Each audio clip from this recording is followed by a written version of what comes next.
7.000. Isso mesmo. 7.000.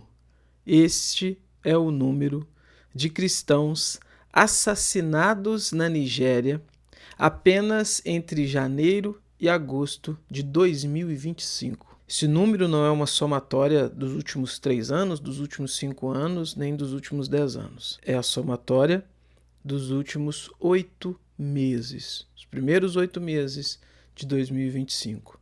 7.000 cristãos assassinados. Por que você não está ouvindo, vendo isso ser falado, ser noticiado nas grandes mídias? Porque são cristãos. São cristãos.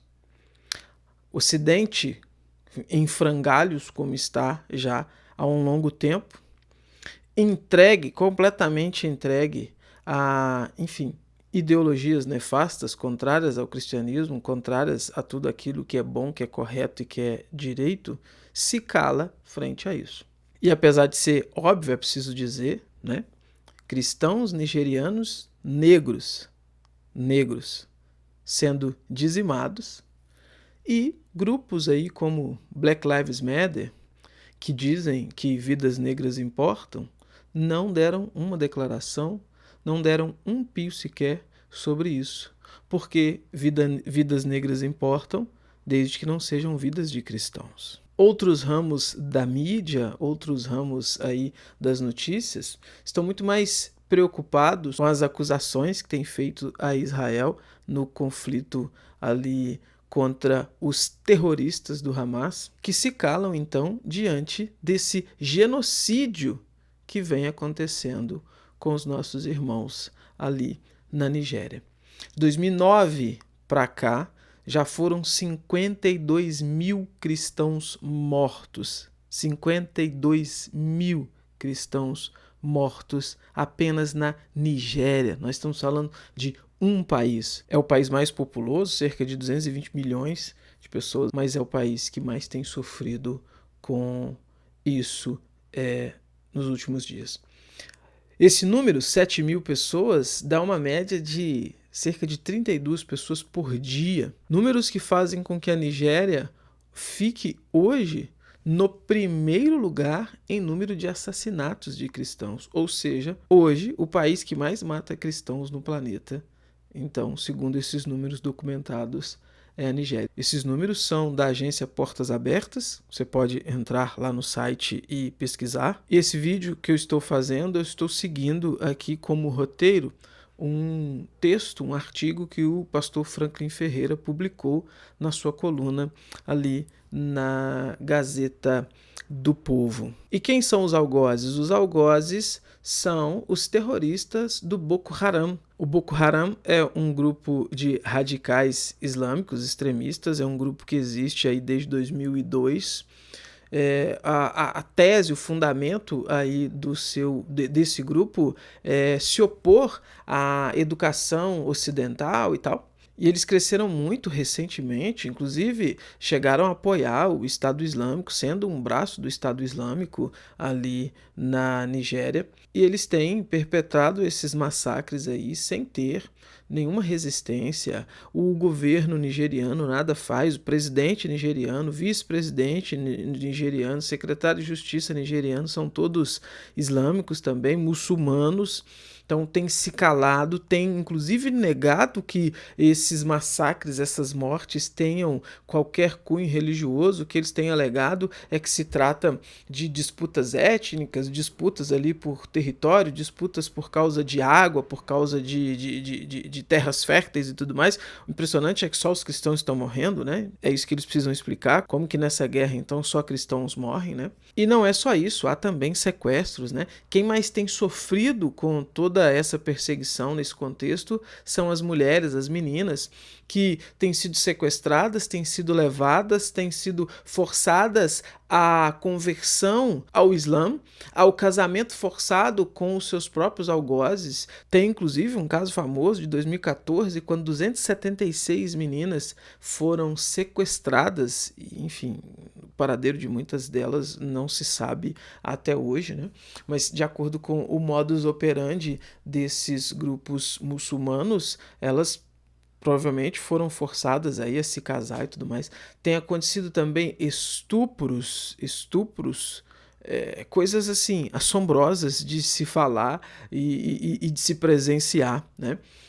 Assassinatos em massa aos montes. Essas semanas aí viralizou o vídeo de um pastor fazendo a cerimônia fúnebre de dentro do túmulo, uma cova grande, assim, uma cova coletiva, né? E ele fazendo a cerimônia fúnebre ali de dentro, protestando contra esse genocídio sistemático, clamando ali por ajuda. A coisa está tão séria, para vocês terem uma ideia, que Donald Trump, o presidente dos Estados Unidos, deu uma declaração fortíssima falando que se o governo nigeriano não se posicionar, não fizer algo para proteger os cristãos que estão sendo assassinados ali, os Estados Unidos vai cortar a ajuda humanitária para a Nigéria e vão inclusive enviar tropas para poder proteger esses nossos irmãos que têm padecido ali na Nigéria. E de novo, o Ocidente está calado. O Ocidente está, tirando Donald Trump, presidente dos Estados Unidos, e alguns canais pequenos, e inclusive teve até um humorista americano que se posicionou também, né?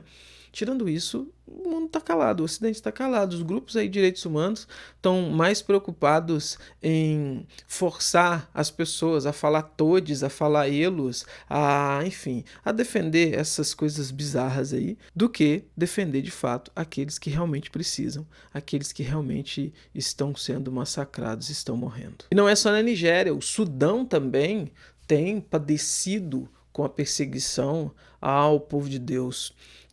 Viralizou também esses dias o vídeo de uma mãe com as suas 3 crianças pequenas cercadas ali por alguns homens que causam ali o terror. A cena é horrível, né? Atirando para cima e tudo mais. E segundo as informações que eu consegui apurar, ela foi assassinada junto com as 3 crianças. Essas foram as informações que estavam disponíveis. E além disso, a mesma coisa, pastores sendo sequestrados, sendo presos, sendo mortos, lugares que eram igrejas, lugares ali onde os cristãos se ajuntavam para prestar culto a Deus, estão sendo bombardeados, estão sendo destruídos, quando não estão sendo tomados por esses radicais e transformados em, enfim, qualquer outra coisa, QG deles, imóveis para que eles possam usar para o que bem entendem. Isso tem gerado um deslocamento também muito grande, porque na medida com que a perseguição vai chegando, na medida com que essas casas vão sendo invadidas, esses lugares vão sendo invadidos, frente à ameaça, as pessoas estão tentando fugir. E essa fuga tem gerado fome, tem gerado miséria e tudo mais. Gente, a situação é terrível. A situação é terrível. E nós, enquanto cristãos, enquanto povo de Deus, nós precisamos nos posicionar, nós precisamos usar os meios necessários para protestar, para acusar isso, e principalmente precisamos orar. Precisamos orar pelos nossos irmãos na Nigéria, nossos irmãos no Sudão, que estão padecendo, que estão enfrentando toda essa situação difícil, toda essa situação que a gente não consegue nem imaginar. Precisamos orar, precisamos interceder ao Senhor. A palavra de Deus nos exorta, nos instrui a orar pelos nossos irmãos e nós precisamos fazer isso. Nós precisamos acreditar que Deus atende a oração do seu povo, que foi por isso que ele nos instruiu, foi por isso que ele nos ensinou a orar, foi por isso que ele mandou com que orássemos, porque o Senhor determinou que agiria por meio da oração do seu povo. Então, tire um tempo do seu dia para orar pelos nossos irmãos da Nigéria, pelos nossos irmãos do Sudão. Tire um tempo para interceder a Deus por esses irmãos que têm padecido tanto. E isso também nos faz refletir muito sobre o quanto que nós somos privilegiados.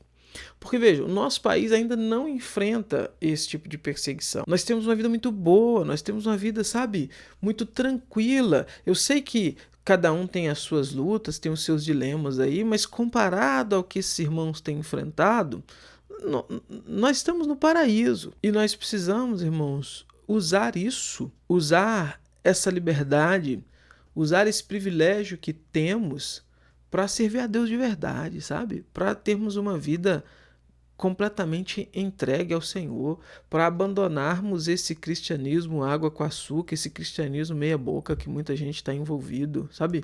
Para nos preocuparmos de fato com o Senhor, com a obra do Senhor, para nos preocuparmos em de fato sermos sal da terra, luz desse mundo, sermos crentes em Jesus Cristo, fiéis ao Senhor. Porque qual que é a nossa desculpa? Qual que é a nossa desculpa? Te garanto que qualquer um desses irmãos ali daria um braço para poder trocar de lugar com a gente. E nós precisamos valorizar isso enquanto ainda temos. O Ocidente caminha para um futuro que daqui a alguns anos, talvez nossos filhos, nossos netos vão viver num contexto completamente diferente do que nós vivemos hoje. O Islã tem expandido suas fronteiras, a Europa já era, né? A Europa que foi palco da Reforma Protestante, a Europa que tem os seus marcos ali cristãos muito bem fundamentados, está entregue. E não só a Europa, vocês viram aí recentemente que Nova York elegeu um prefeito muçulmano, justo Nova York, né? Quem não se lembra de 2001, daquelas cenas terríveis, e agora Nova York dá esse passo.